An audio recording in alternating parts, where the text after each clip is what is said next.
The storyline was created by this amazing user on Wattpad. Please go support them. Also, here's a proof that I got their permission to use their story on this video. In a hot winter day, the lives of the citizens of Snowden were about to be devastated forever. It seemed like a day like any other, nothing abnormal, nothing that disturbed the familiar quiet that was now commonplace in that universe. Sanses had just woken up, one of the rare exceptions when the clock did not strike 12 o'clock in the afternoon, to be precise. Perhaps it was the intentional event that suggested that this would not be a day like any other. The young skeleton awoke with a feeling of rest and pride in his bones, letting a satisfied sigh escape. However, something was wrong, and his instinct told him that there was something strange, as if a piece of the universe had been removed and then put back in place, moved a few inches from its original position. He screwed off his shoulders, causing the limbs to creak naturally. It was probably nothing. The house seemed seemingly silent, which was unusual, and he frowned for a moment. Going down the stairs, with a slight hesitation, he called his brother's name out loud, wondering if he was actually still asleep. He was greeted by a visual maid in the kitchen.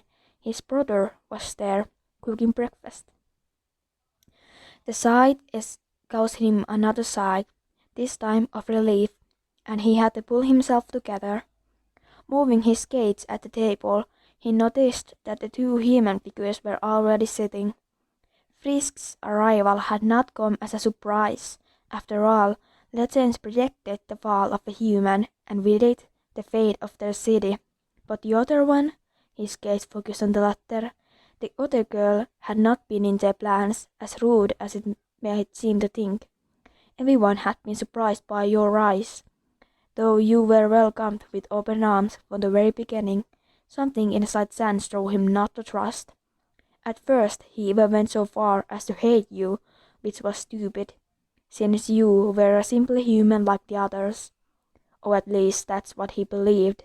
After having discovered by pure chance your true nature, your relationship, if possible, degenerated even more at the behest of the same skeleton.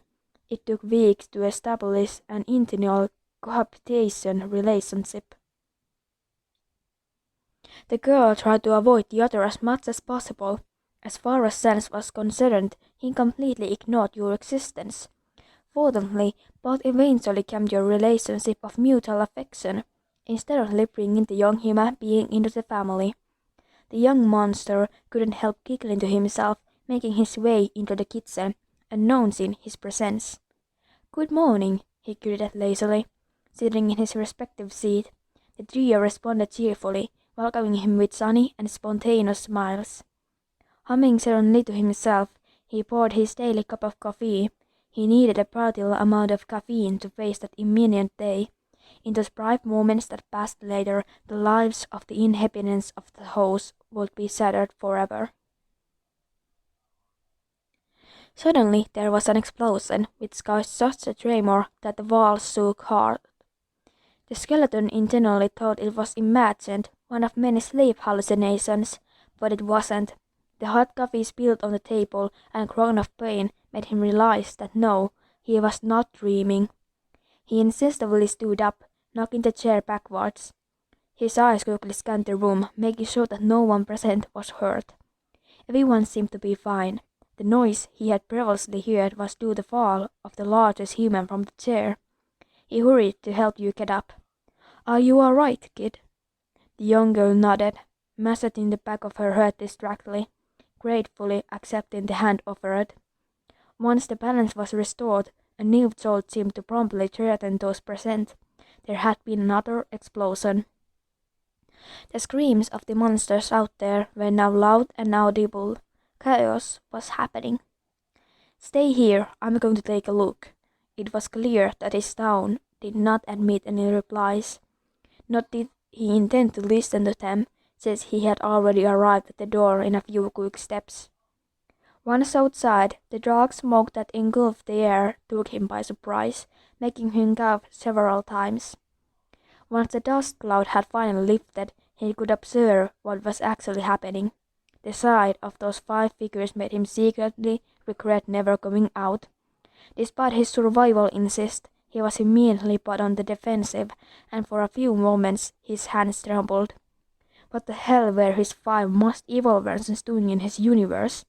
And why were they destroying everything? Not that the latter was surprised him too much. After all, it was those filthy beings they were talking about.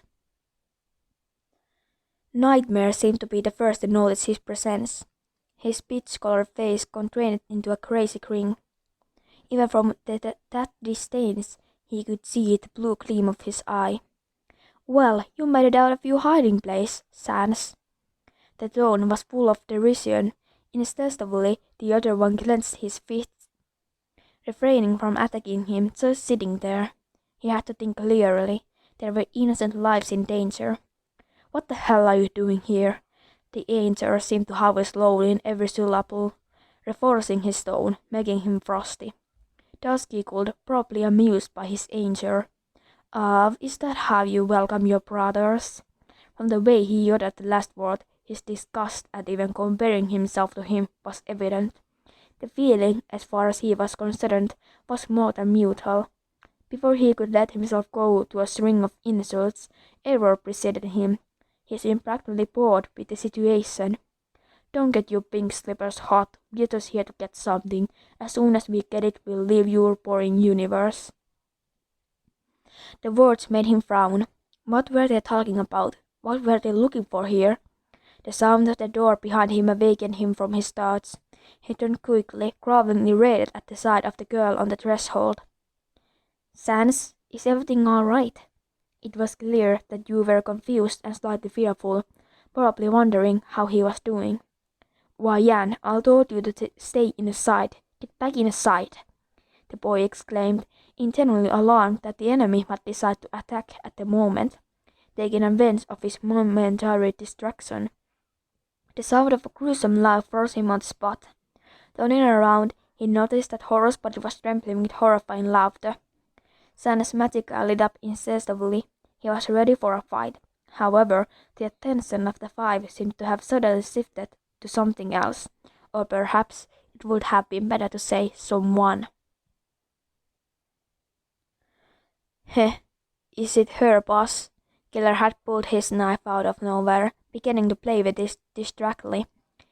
Nightmare nodded satisfied. "Exactly." Sans was getting more and more confused. What were they talking about? He turned again, trying to figure out who they were referring to. It didn't take him long to realize that those monsters were talking about you. A silent thrill ran through his naked beard tone. "Kid, get back inside, now!" He didn't like the way things were going. Before the other one even had time to turn around, something sharp touched your head, just few inches, and it went right through the wall of the house. You both jumped, noticing that the sharp object was nothing more than an axe. If the drove had been even moved just a little to the right, it would have taken a full Jan. From the look in Horace's eyes, he was pretty sure that he had missed his intended trajectory. "Not so fast, human. You're not going anywhere." This time Sans was able to react quickly. With a snap, he attacked, destroying the thin wires protected by error. Heading towards the girl, earning a menacing growl from him. He hated it when his wires were broken. "Why, Jan, behind me, now," was more of an order than a request. But considering the situation, he knew the other one wouldn't stand in the way.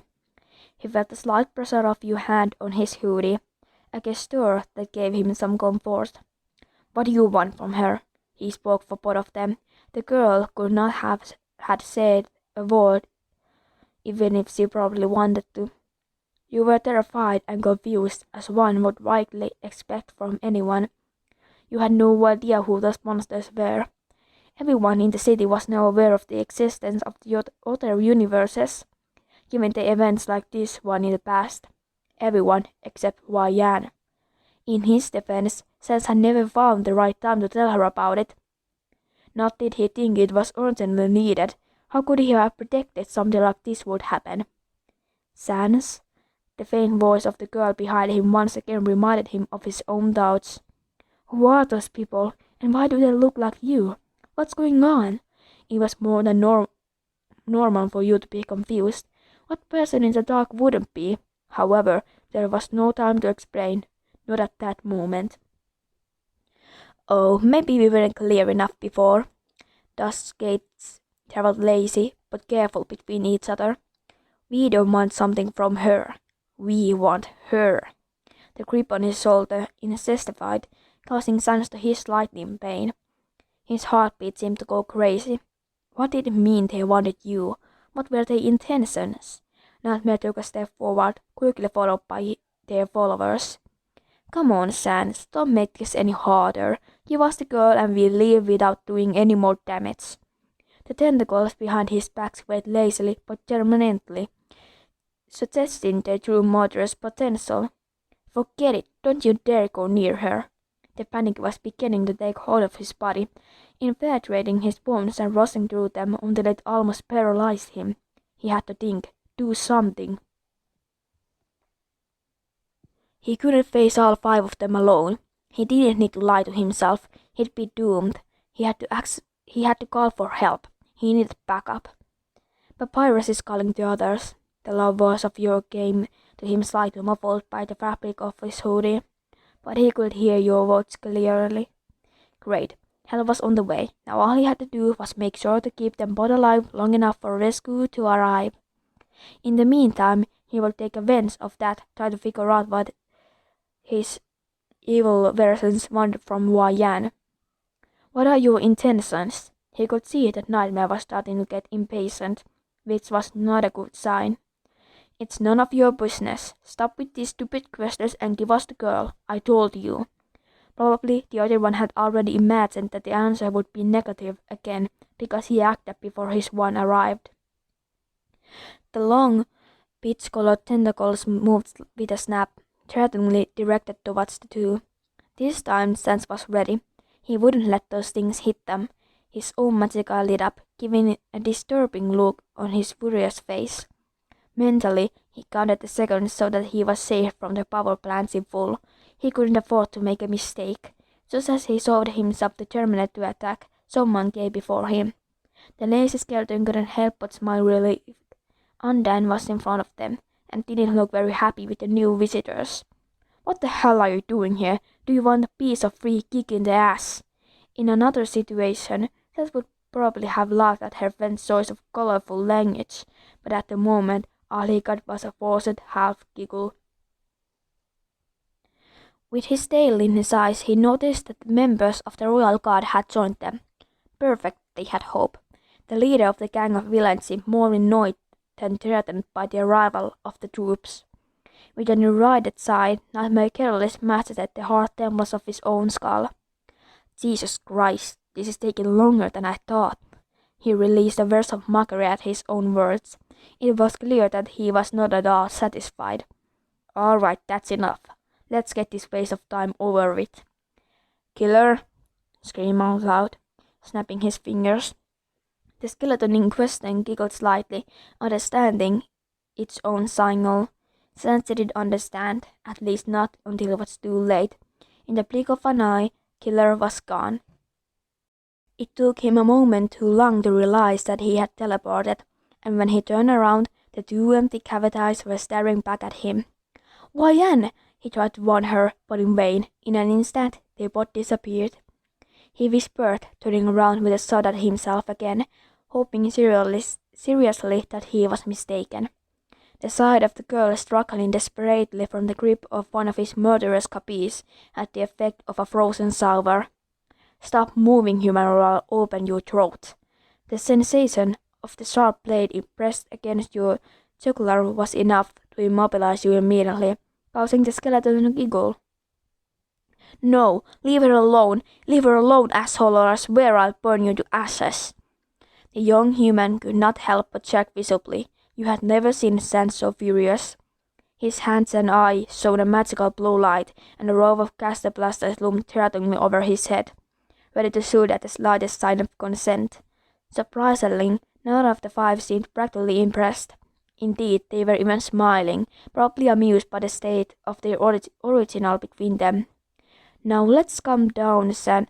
The words of the skeleton with 2,009 were abruptly interrupted by the sound of a gunshot. Vayan yelled visibly in a sudden beam of power. For a moment you thought that the other Sans had been completely pulverized, but instead the other Sans reappeared, as if nothing was within a short distance of her. His face was twisted by an expression that gave her the creeps. The boy who held you hostage must have probably noticed, because you had him giggle amusedly. Oh, and you haven't seen what we can do yet, darling. As if it had preceded the future moments, the words of the stranger materialized to the response attack of the other skeleton. Sans! You screamed sharply, terrified for your friend. Fortunately, the latter was able to avoid the laser with ease. Tears of relief and excessive stress began to flow quietly down your white cheeks. You couldn't understand what was going on, what the skies wanted from you. Your mind was full and empty at the same time, so much so that you felt your head spin slightly. She had a slight spin on her head, staggering on her own feet. She vaguely felt the skeleton holding her hostage, swearing under the voice. Fuck. Hey boss, let's get the fuck out of here, or this one's gonna fall on the floor. The words seemed to awaken what Wei Yan had sensed was actually the leader of the gang. Alright, then let's go. You felt panicked. Suddenly, the hope that they could save you was slowly fading in front of your eyes. When you saw the teleportation vortex open, you began to scream. No, leave me alone! Sans! Sans, help me! You tried to struggle, but the result seemed in vain. You reached out desperately for the skeleton, looking into his shiny eyes with pure fear. The friendly skeleton's instinct acted before he could even think twice. In a moment he ran, desperately trying to grab your hand. The human continued to struggle, yet her abductor did not seem to have the slightest difficulty in holding her. On the contrary, he had even begun to walk towards the vortex.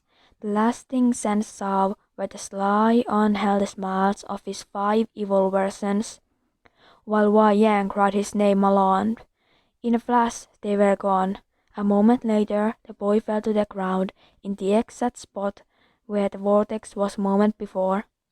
He hadn't made it. He let them take her. He couldn't protect her. The screams of anger and frustration echoed for miles in the snow-covered white woods. Warm tears began to flow from the empty cavities.